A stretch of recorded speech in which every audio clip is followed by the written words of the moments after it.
बिस्मिल्लाहिर्रहमानिर्रहीम। एसईओ के complete course के लेक्चर नंबर 3 के साथ एक बार फिर मैं हूं बशर।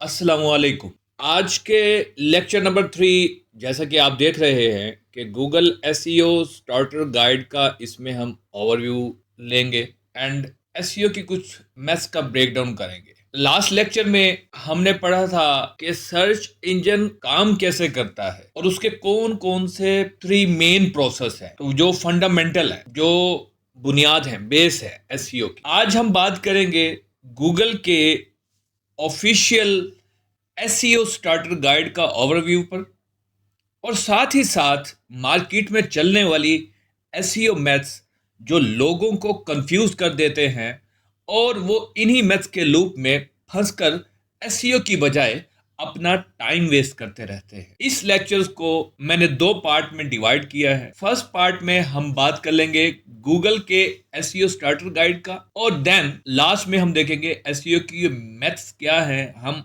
अपनी प्रैक्टिस को टाइम वेस्टिंग से कैसे बचा सकते हैं और बेहतर से बेहतर रिजल्ट एसईओ के परफेक्टली कैसे ले सकते हैं। जुड़े रहिए मेरे साथ। चलते हैं बिना टाइम वेस्ट किए हम अपने लेक्चर की जानिब और स्टार्ट करते हैं अपना गूगल का ओवरव्यू।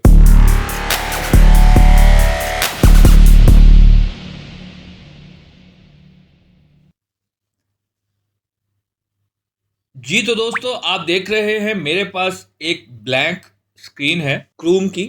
यहां पर आप लिखेंगे एसईओ गूगल गाइड या आप लिख सकते हैं गूगल एसईओ गाइड। अब ये जो कीवर्ड मैं डाल रहा हूं इसको आप ज़हन में रख लीजिएगा। ये कीवर्ड डाल के मैं इंटर करके अपना रिजल्ट, मतलूबा रिजल्ट लेना चाह रहा हूं। इस पॉइंट को आपने माइंड में रखना है। हम इसको आने वाले लेक्चर्स में मज़ीद डिटेल से डिस्कस करेंगे। तो सिंपली फ़िलहाल के लिए आपने लिखना है गूगल एसईओ गाइड। इंटर करेंगे तो आपके पास जो पहला रिजल्ट आ रहा होगा ना, वो गूगल फॉर डेवलपर और यहाँ पे लिखा हुआ है SEO starter guide the basics Google search central. हम इस पे क्लिक कर देंगे। इस पूरी गाइड में से जो मेजर पॉइंट्स हैं वो मैंने लेक्चर के अंदर पार्ट नंबर 1 में लिखे हुए हैं, मगर फिर भी हम इसको मोटा सा मेजर ओवरव्यू ले लेंगे। ये ऑलरेडी मैंने आपको बताया हुआ है कि ये जितनी भी सीरीज होने वाली है इसी एसईओ गूगल की ऑफिशियल डॉक्यूमेंटेशन जो है एसईओ की, उसी के अकॉर्डिंग हो रही है। मैंने आपको लास्ट लेक्चर में हाउ गूगल सर्च वर्क्स भी बता दिया, क्रॉलिंग, इंडेक्सिंग और रैंकिंग सर्च रिजल्ट्स में कैसी आती है। और उसके बाद यहाँ पर आप क्लिक करेंगे। इसको आप यहाँ से स्टार्ट कर लें। फंडामेंटल्स जो हैं ये सारे आप यहाँ से स्टार्ट करिए, खुद रीड करने की कोशिश कीजिएगा, समझ आ जाएंगी चीज़ें। अदरवाइज़ ये सीरीज़ तो मैं आपके लिए बना ही रहा हूँ, ये सारी सीरीज़ इसी से ही आएंगी। उसके बाद creating helpful reliable people first content. ऐसा कंटेंट हो आपके पास, हेल्पफुल हो, जो रिलायबल हो और जो लोगों के लिए यूज़फुल हो और सबसे पहले आपकी वेबसाइट पे पोस्ट हुआ हो, डुप्लीकेशन ना हो उसकी। ठीक है। उसके बाद do you need an SEO, maintain your site, ये सारा आपने पॉइंट्स देखने हैं यहाँ पर।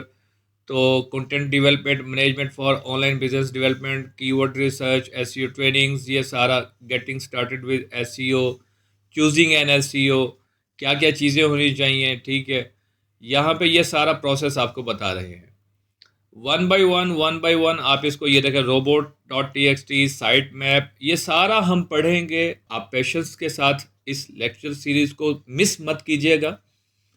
उसके बाद developer guide to search, get your website on Google, इसमें क्या क्या टेक्निक्स हमें यूज़ करनी पड़ती है, किन किन चीज़ों का ख्याल रखना पड़ता है और किन किन को इग्नोर करना पड़ता है, कौन सी मैथ है, वो सारी हम बाद में डिस्कस करने वाले हैं। ये इसका टॉपिक है क्रॉलिंग, इंडेक्सिंग। ठीक है, URL structure, link, site map, crawler management, robot.txt, Chronicle URL, mobile site and mobile first index. ठीक है, ये सब पढ़ेंगे। ऐप वेरिएंट क्या होता है, जावास्क्रिप्ट क्या होता है, page content, meta data removal.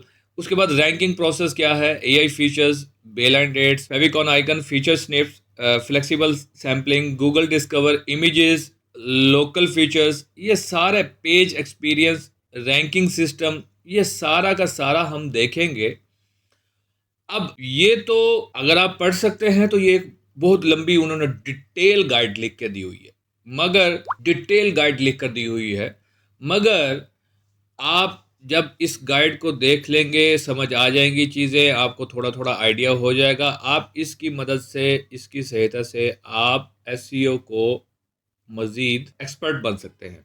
वापस आते हैं अपने लेक्चर की जानिब। तो पार्ट नंबर 1 में इसका मैंने समराइज़ की हुई है, पूरी एसईओ गाइड को यहाँ पे समराइज़ किया हुआ है कि हम किन किन चीज़ों को यहाँ पर देखने वाले हैं और किन चीज़ों को एसईओ, गूगल की एसईओ गाइड के मुताबिक पढ़ेंगे। तो चलते हैं अपने पार्ट नंबर फर्स्ट पर। पार्ट नंबर फर्स्ट में गूगल एसईओ स्टार्टर गाइड का ओवरव्यू में जो मैंने चीज़ें इकट्ठी की हैं, जो गैदर की हैं, इस गाइड के कुछ मेन पॉइंट्स हैं। कंटेंट सबसे इंपॉर्टेंट है।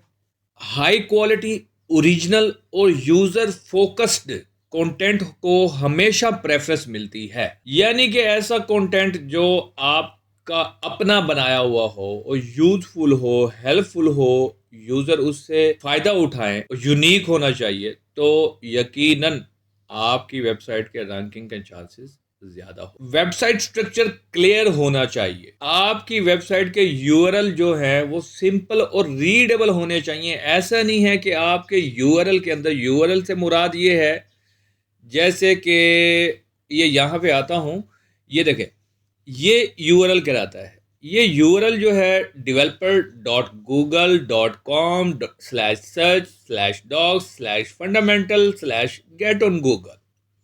इसी तरह अगर मैं किसी और ब्लॉग के ऊपर चला जाता हूँ, कोई मैं ABCSDF जो भी लिखता हूँ और उसके मैं किसी बहुत ही पीछे वाले ब्लॉग के ऊपर चला जाता हूँ, लेट सपोज यहाँ पर जाता हूँ, माइट पॉसिबल, टम्बलर नहीं, अब ये देखें, ये एक यूआरएल आ रहा है 251786, कोई मीनिंग नहीं है। पेज 60 टाइप डिसेंडेंट डिसेंडेंट, ये अब इसका कोई मीनिंग नहीं बन रहा था, ठीक है।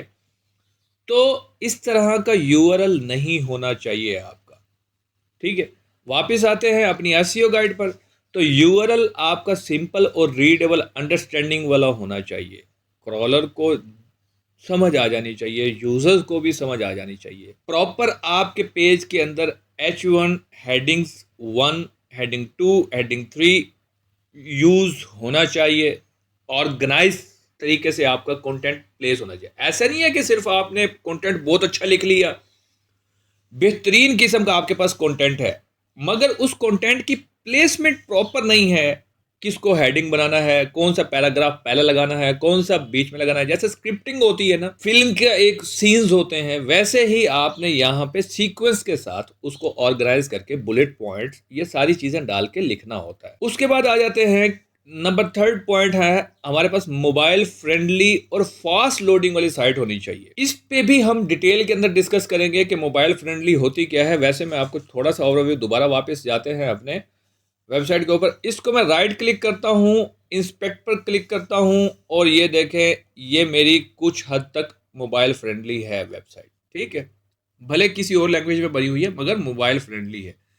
मोबाइल के अंदर इस तरह से हमें व्यू होती है।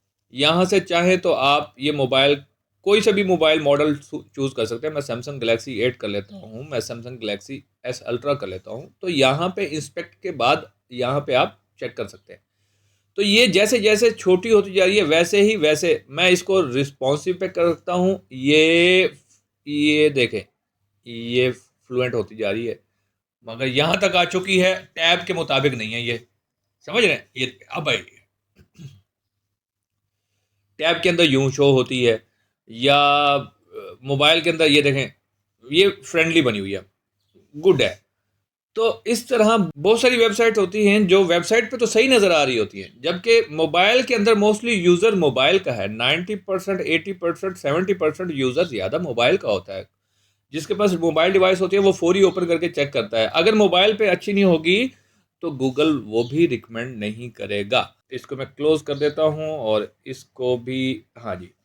आते हैं पॉइंट नंबर 4 पर। पॉइंट नंबर 4, प्रॉपर ऑप्टिमाइज्ड होनी चाहिए। ऑप्टिमाइज का मतलब ये है कि उस पेज के अंदर, याद रखें कि मैंने आपको कहा था कि पूरी वेबसाइट का एसईओ कभी भी नहीं होता, उसके अंदर अवेलेबल पेजेस का एसईओ करते हैं हम। तो ये बात मैंने आपको पॉइंट की बताई थी, टिप दी थी, इसको मैं थोड़ा सा हाईलाइट भी कर दूंगा इसी के अंदर। ये तो यहाँ पे हर पेजेस के अंदर प्रॉपर टाइटल टैग होने चाहिए, मेटा डिस्क्रिप्शन होनी चाहिए, उनकी इमेजेस के साथ ऑप्टिमाइज इमेजेस होनी चाहिए, ऑल टेक्स्ट प्रॉपरली होने चाहिए। तो ये जब आप प्रैक्टिस करेंगे तो आपका ऑन पेज वाला पोर्शन जो है ना एसईओ का, वो ऑप्टिमाइज होना शुरू हो जाएगा।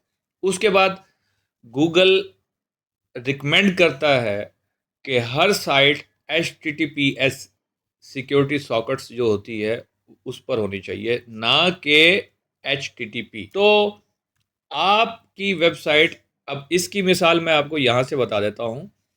ये आप जब इस पर क्लिक करेंगे ना तो ये देखें, ये HTTPS // आ रहा है, ऐसे ही है ना। तो अगर मैं इसको HTTP कर लेता हूं तो तब भी यही आएगा, मगर सिक्योर नहीं होगा, समझ रहे हैं। तो HTTPS के साथ आनी चाहिए। मोस्टली वेबसाइट्स इसको फॉलो नहीं करते, को देखते नहीं हैं।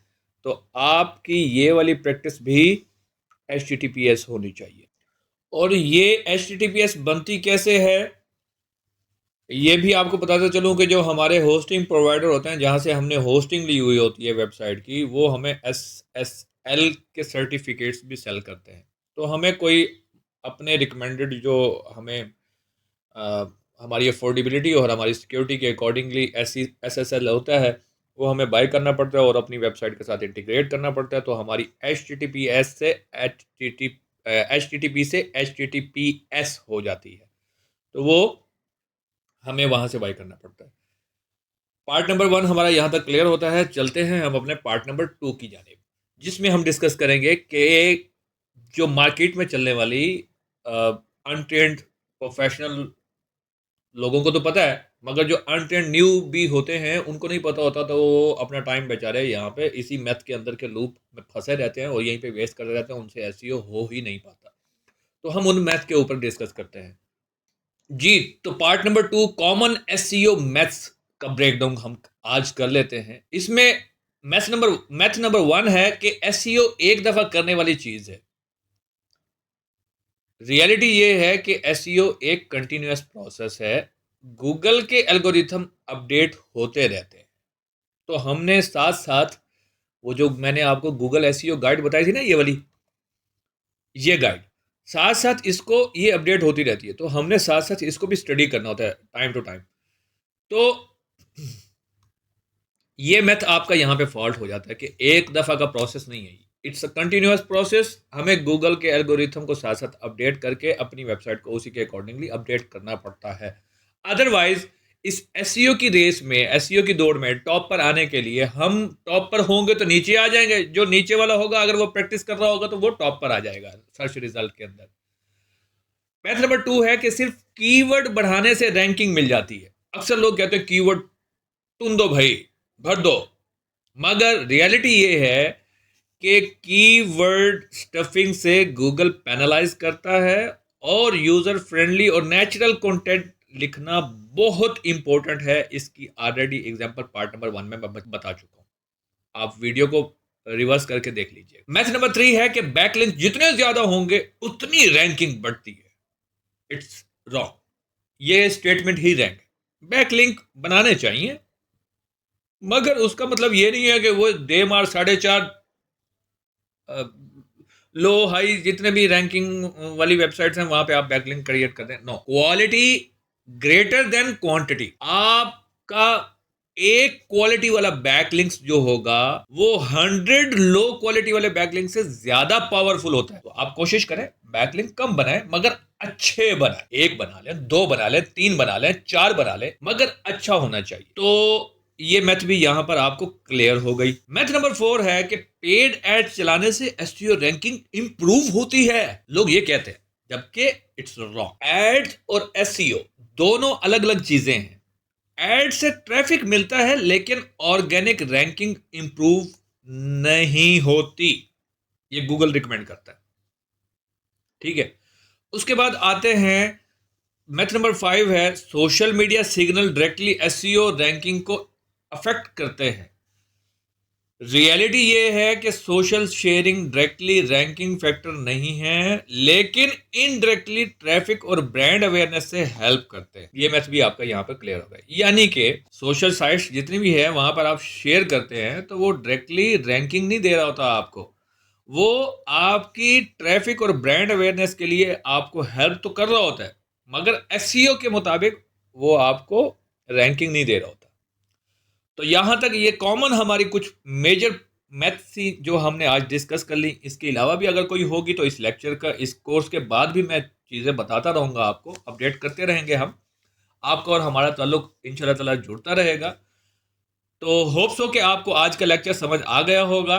कंक्लूजन ये है कि गूगल जो स्टार्टर गाइड से हमने आखिर किया है कि मेन मैसेज यही है कि हमेशा अपनी वेबसाइट को यूजर के लिए ऑप्टिमाइज करो, ना कि सर्च इंजन के लिए सिर्फ जोर देते रहो। अरे भाई, अच्छा कंटेंट बनाओ, डालो, यूजर आएगा, रैंक करेगा। और मैथ्स पर वक्त वेस्ट ना करो, जो मैथ हैं उन पर वक्त वेस्ट ना करो। तो होप्स हो आपको यहाँ तक सब लेक्चर समझ आ गया होगा। कंक्लूजन भी मैंने आपको बता दिया। और नेक्स्ट लेक्चर में हम बात करने वाले हैं website accessibility and indexing, robo.txt, site map, crawler के बारे में, जो एक टेक्निकल एसईओ की फाउंडेशन है। तो मिलते हैं नेक्स्ट लेक्चर में। अपना और अपने रिश्तेदारों का ढेर सारा ख्याल रखिएगा। मुझे दीजिए इजाज़त। अल्लाह निगहबान।